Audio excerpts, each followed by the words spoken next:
Okay, I am super excited for today. We have an awesome guest. Her name is Lucy Dunn. She's the founder of Dunnebells. So welcome, Lucy. Thank you so much, Lisa. I'm so excited for today. I'm really excited for you to be here as well. So let's just kick this off with, tell us a little bit more about what's Dunnebells. So Dunnebells is an online personal training company, and that stemmed from so many, I find so many companies stem from a real personal journey, where it's a lack in something that they're looking for themselves or just something that they find is super motivating and inspiring. And so it's kind of a combination of those things.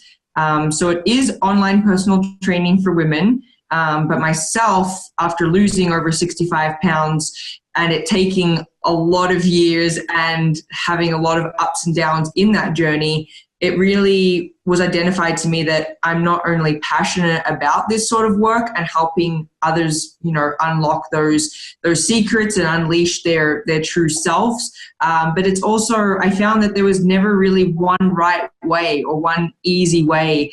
And my failures and my struggles were often because there was almost too much noise in that space and too much overwhelm paired with lack of support. So now the programs that I offer are full of like all the best pieces of everything that I had to, I guess, learn the hard way over those years.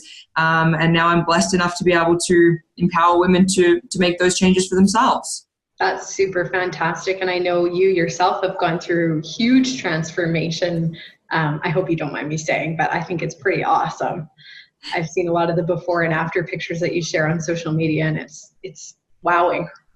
Yeah, and I mean, it's just from that. If you had, spoken to me a number of years ago and told me that I'd be where I am today, I would have just flat out laughed and thought that's not possible. And, the doors that have opened and the changes that I've experienced, both internally and externally, they've been pretty, it's not just a little minor change. It's some pretty big transformations that have taken place. So yeah, thanks for saying that. That's awesome. Super awesome. So tell us a little bit more about what it's like for you being an entrepreneur, because we know it's not an easy thing. There comes with lots of challenges, but I'd love to hear it from you. Like, what's it like? Oh, it's a blessing and a curse all wrapped in one. I absolutely love it. I love the freedom to be able to, call your shots and design things how you believe they should be done, and to just create and really tap into that side of, bringing things to light that you want to happen. And there's not a bunch of, corporate red tape and things like that I know some other people that are in that world experience. But at the same time, it's a balancing act. You don't necessarily leave work at work, and to have a social life and a relationship and all of these other things that are important, you need to find, I don't like to use the word balance, but you need to find what works for you and what works for your lifestyle. And I think that's one of the biggest struggles of being an entrepreneur, is always like balancing that act of everything. But at the same time, I wouldn't change it for the world. It's the fact that you get to pave the way and bring others with you. That's something that being an entrepreneur becomes part of your being and becomes part of you. For sure. No, I totally agree. I can very much relate to what you've said. Through that journey of, becoming an entrepreneur, being an entrepreneur, I'm sure there were lots of huge aha moments. Anything that you could share with us? I am not a certified accountant. Okay. I think I have one of my personality traits is that I like to sort of think that I can do lots of things, and it just was a real aha moment when I was like, I don't actually know what I'm doing, and things that are taking me way longer than they should be, and just, I guess, realizing that you don't have to do it all. So that aha moment of not needing control over absolutely everything and making, strategic decisions to allow people to help where they shine and where they're professionals. So I think one of the biggest aha moments, if I had to sort of summarize it, would be to realize that you don't actually have to do it all by yourself. Right. Which is, something as entrepreneurs we have to learn, right? And it's not sell your strengths, hire your weaknesses. Exactly. Yep. That's it. For sure. Awesome. In terms of big obstacles that you've had to overcome with your journey? Again, I'm sure there are many that come to mind, but any big ones that you can share with us, and then like the lessons that kind of came out of it? Yeah, I'm a big believer in like fail quickly and then move on. But again, like back to my personal journey, there were so many failures that I had, and I think that I'm lucky to have experienced those, because otherwise coming on the other side of that isn't as sweet. So I'm sure there's going to be many more times that happens on a business side of things, and that I'll have to look back on and just be thankful for it. But I think probably one of the biggest things is in the beginning, sort of having this idea of, you know, if you build it, they will come. It was something that sort of organically grew into a business. So I never really was too concerned about things like generating sales and these really nitty gritty, you know, funnels and leads and offers and just these technical business terms that I'd never even heard about. And I think that it was a really good realization to have that, you know, this is something that I ran into as a struggle, but then realizing again that there's people that have this knowledge, there's somebody that can help me, and to just put yourself out there and keep going. So I think, yeah, one of the biggest obstacles was running into that, oh, there's like, you know, not as many people signed up for this as I thought there would be, and digesting why and trying to deconstruct, you know, the reasoning behind that and learning from it to make sure that it, you know, doesn't keep happening. That makes total sense. And, you know, when looking back, is there anything that you would have done differently?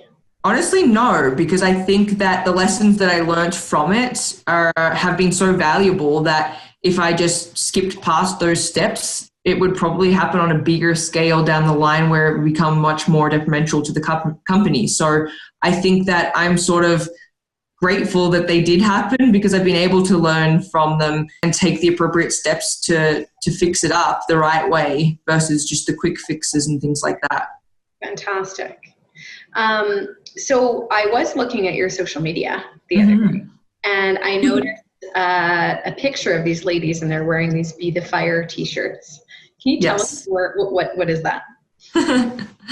That's awesome. So one of my favorite quotes is, "Some women fear the fire while others simply become it." And through my own weight loss journey, that used to be, you know, written on one of my mirrors. It used to be the background on my phone. It used to be something that just really always kept me coming back. And when I would fall off the wagon, and I was your typical yo-yo dieter, I'd lose 30 pounds and I'd put it back on. And it was just a quote that, for whatever reason, always kept me coming back to the same mental state, feeling strong, feeling empowered, feeling like there was more to it and that I had more to give. And so it really stuck. And I started essentially using it in my programs with, you know, trying to inspire other women. And it was really connecting with them. They were starting to share it. They were starting to want to talk about it. They were starting to set it as their backgrounds on their phones and post about it on social. And so it just sort of, again, organically grew into this sort of mantra for all of them. And it really attracts a certain type of person, because if that doesn't resonate with you, that's totally fine. For the people that it does resonate with, it's like, these are your people and you're in the right place when you know that those words sort of give you those goosebump feelings. For sure. Definitely creating that tribe. Super cool. Yeah.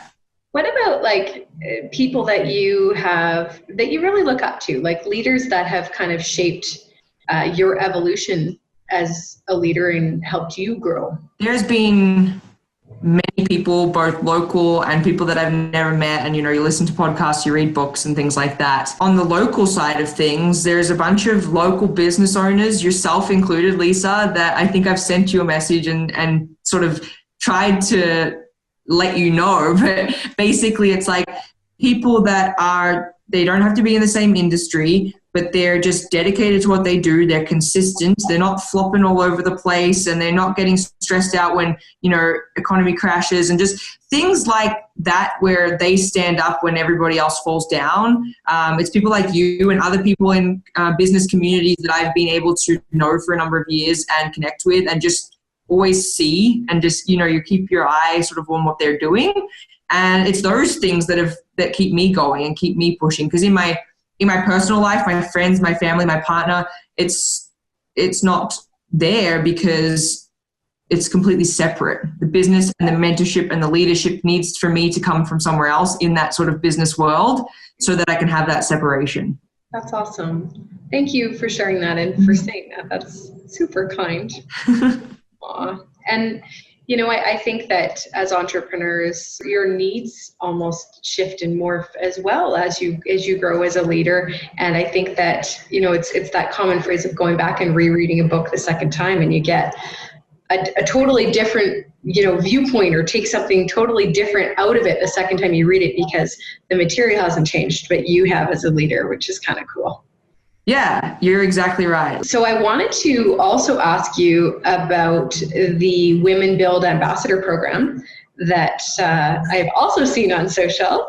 Tell us a little bit more. Yeah, so I was the 2018 Women Build Ambassador for Habitat for Humanity, and a community that they have going on. So essentially it's a bunch of volunteers, it's a bunch of women that want to get together and build a house which somebody who qualifies within the habitat, there's a whole set of criteria that needs to go on there. But the program that they have is just so incredible because it helps so many people. So how I was involved with was throwing a launch party. So to, get some awesome like-minded people in a room together, have some real raw discussions and get some excitement and some buzz around the event is where we started.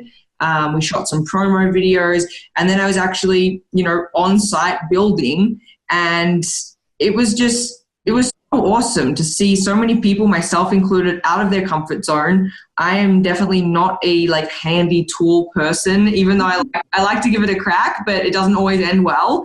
Yeah. And so it was really cool just to see all those people come together for this one common cause. Mm-hmm. And again, they're in a completely different industry, but that's what I've created as well, is that I have a bunch of people, bunch of women with this one common goal. They want to, look their best, feel their best, and we're all after going in the same direction. And that's kind of where the Women Build stuff aligned, because they had that as well going on. So I was super honored to be involved with that, and I already can't wait till next year. That's exciting.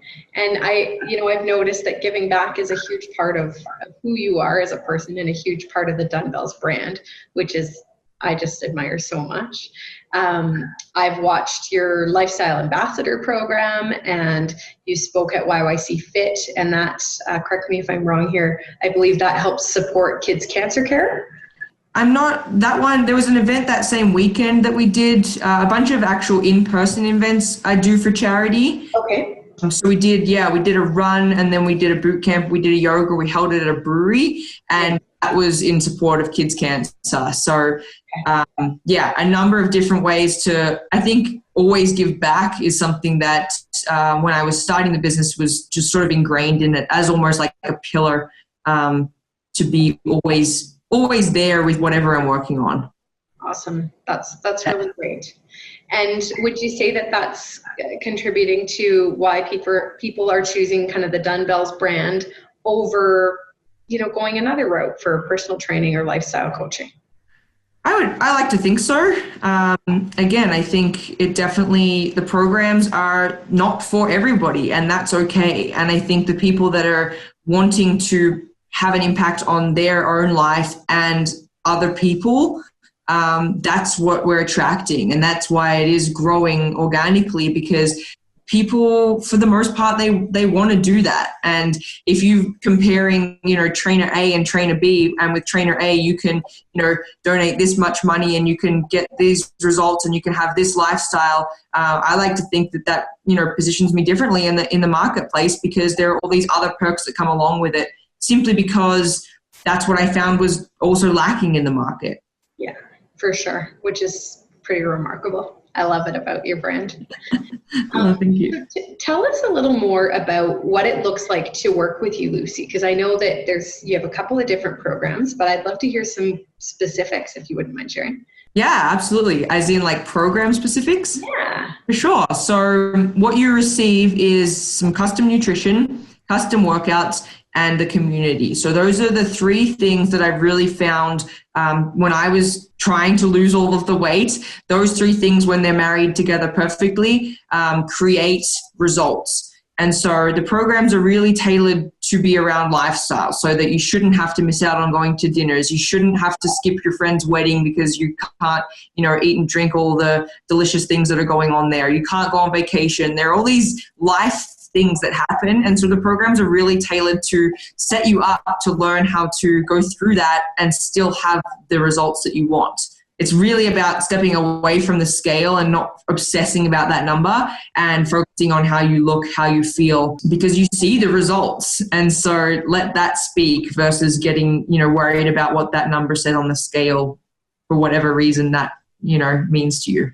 Fantastic. So you get to have your cake and eat it too, is what you're saying. Exactly, because I love cake, and so there's lots of trainers that I had that they would tell me to eat 1,200 calories a day and to only eat chicken, broccoli, rice, and then I would see all their photos and posting their burgers and donuts, and I was thinking how is this? What's going on here? And so I promote that. Let's all do that together.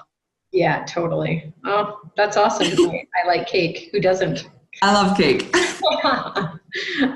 What would you say is the biggest myth in the fitness industry? I would say it's around the whole eating clean mentality. Okay. And so for a lot of people, there is fear of different foods, or there are foods that are bad. And I just completely think that is a myth, and that isn't, if you're in tune with your body and you know what to put in it at certain times, there are no reasons why you have to deprive yourself and that you can't, have all the foods that you want to have and still get your results. So just viewing foods as bad and the word diet in general, that just doesn't jive with me. And a lot of everything that I see around it is usually some myth, usually trying to make somebody else rich.